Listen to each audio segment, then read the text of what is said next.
Now, before 2012, NASA used masking techniques much like we do in Photoshop and After Effects. But now we're able to simulate water and objects live in real 3D space. So we're able to take models of things that are photorealistic and rotate and move them while we are going live. Before, we used to have to render these effects frame by frame by frame, and it took extremely long amounts of time. In this video here I made last year, I'm using Sony Vegas, and I was just playing around with the masking capabilities of Sony Vegas. I don't even know why I saved this video, but here I'm standing in the kitchen and I'm just lifting up this trash can to make it kind of look like it's floating. And I didn't do a lot of work on this. It was just something I wanted to see real quick. But that is a masking effect to get another effect. We now have the technology to simulate water, materials, fabrics live in real 3D space with virtual reality, but better yet, augmented virtual reality. And all augmented virtual reality is taking the objects in 3D space from a virtual reality world and putting them in our world on another screen, which we can see, manipulate, and touch with virtual reality contacts or glasses. In this next segment, I'm going to show you how NASA grabs objects in 3D space, rotates them around, manipulates them. They can do this with water, with cloth, anything. And the cool thing about it is we can take what they're doing, what they're seeing with their contact virtual reality augmented lenses, and put that on a separate video layer live. Yes, live, and do it all in real time. So I'm going to show you what it looks like to them as they're grabbing objects and manipulating them. And then I'm going to show you Microsoft's HoloSense video, their demonstration at E3 a couple years ago, of bringing a virtual reality into our world. And it is simply amazing. Let's watch. Specifically, how HoloLens can turn every room of your house into a personalized video game level. But today, we want to take mixed reality one step further. So we've got something new to show you. Holograms you can hold.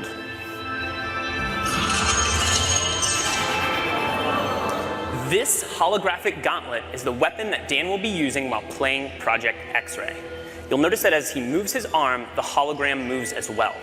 This is a wearable hologram. And when you combine technology like this with the environment understanding of HoloLens, you can do some pretty spectacular things.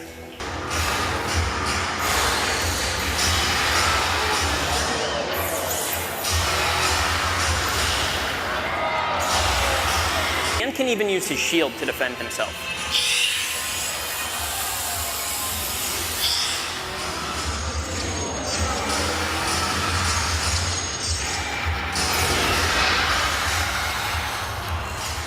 Nicely done. Looks like that's all of them. In 2012, NASA got tired of faking weightlessness by using the zero-G plane, better known as the Vomit Comet. So in 2012, they started soliciting companies that specialize in real-time augmented virtual reality so that they can fake weightlessness and floating objects in the air in real time. Simply the cost of the plane and the safety concerns and the fact that they weren't very good at it. They didn't go to Hollywood, which most of Hollywood's effects are post-processing. That's after the video is made. They needed something they can do in real time and make it look realistic. And so I'll put this link in the description. They found a company called Telemetrics. Thank you, Debbie Durant, for bringing this to my attention. After I researched this, lo and behold, I found out our government has a contract with these people. And Telemetrics, basically what they do is they help news teams and they bring broadcasts together in real time, and they're able to create sets, cities, anything you want in a virtual reality world and make it look absolutely 100% real. They're also able to bring different people from around the world, put them in the same room and broadcast live, give them desks, whatever they need to make the broadcast. So it's a pretty amazing company. Here we see Johnson Space Center. Telemetrics provided latest camera robotics technology at NASA's government television at Mission Control. Why do you need to fake virtual reality sets at Mission Control and Johnson Space Center? I think we know the answer to that when we saw Tim Peake on the gridded blue screen. So this next segment, I'm going to show you what it looks like when virtual reality being broadcast live doesn't work out so well because the system's not perfect. And then at the very end, I'm going to show you the mother of all screw-ups when they actually have a channel shut off that should be on. Because once again, these astronauts are looking in 3D space. They are grabbing objects because they're wearing augmented contact lenses. And if that object's not there broadcast to the viewers live, then it's going to look pretty ridiculous. So let's see some of NASA's screw-ups. I'll cover them as they happen, and then we'll move on to the final. Okay, so this is one of NASA's older videos where they use post-processing and masks. This is a video layer mask in augmented virtual reality. We're going to see him lose his finger here. The watch glitches out. So I guess virtual reality accidents can cause loss of fingers. In this next video, we have Caddy. Now I want you to pay attention to her neck and the way her neckline goes in her shirt. It's cut off. And the necklace. Apparently they wanted to show how cool this necklace looked. Unfortunately, it's not perfect. The necklace goes in and out of her shirt unnaturally. And her neck glitches in several places. I literally spent hours going after probably 30 or 40 videos, probably had approximately 45 minutes straight of NASA messing up the virtual reality setup. I tried to pick some clips that were obvious and some not so obvious. Show you some of the contacts. We're going to see Tim Peake with his contacts in, but these are virtual reality contacts overlaid on the eyes so actors can interact with things in 3D space, all in real time. In this next shot, we will get to see the whole arm setup and the virtual reality glove that covers all the way down the arm and hand. This allows the software to broadcast what we see video-wise as his arm in a shirt sleeve. Okay, I have a lot of Tim Peake screw-ups, but this one here, the system glitches. The software does not track his hand properly, and Tim slips his hand underneath his other fingers, which is tightly holding onto the mic, which would be impossible. I don't think this is Tim's fault. Normally, Tim always moves his other fingers up while he slides his hand under. I just think the system didn't respond to his movements here. This picture here is actually Tim's fault. His hand breaches the 3D mic floating in front of him. In this next clip, we're going to see Tim's arms glitch out as he's manipulating a 3D bubble. Now, this bubble can be done in real time now. We have the technology to do that, which I showed you at the beginning of this. And this bubble is environmentally lit, or HDRI lit, by its environment, which means the bubble can take up its reflections and refractions as it moves around in 3D space in Tim's augmented reality. Once again, augmented VR just means bringing the 3D objects into our world on a separate monitor.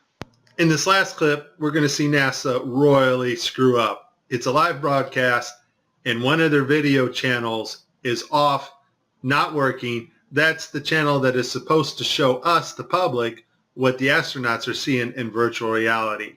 Also, the channel shut off is the masking for the guy on the wires in the background. You can't make this stuff up. Just watch. We all know NASA uses wires, and sometimes we'll catch them like this here. The guy pulled on his wire. However, some days when you're filming live, things just don't work out, and it becomes so blatantly obvious, it's ridiculous. So, in this clip, they're talking, live feed, and what you know, we have a astronaut go by us in the background, obviously trying to give it a more realistic, spacey, station busy effect. The only problem is the camera that was supposed to mask this harness out, or the video feed, is not working. And so we see the guy come flying along in a harness on his wires. Pretty amazing. But that's not all that goes wrong here.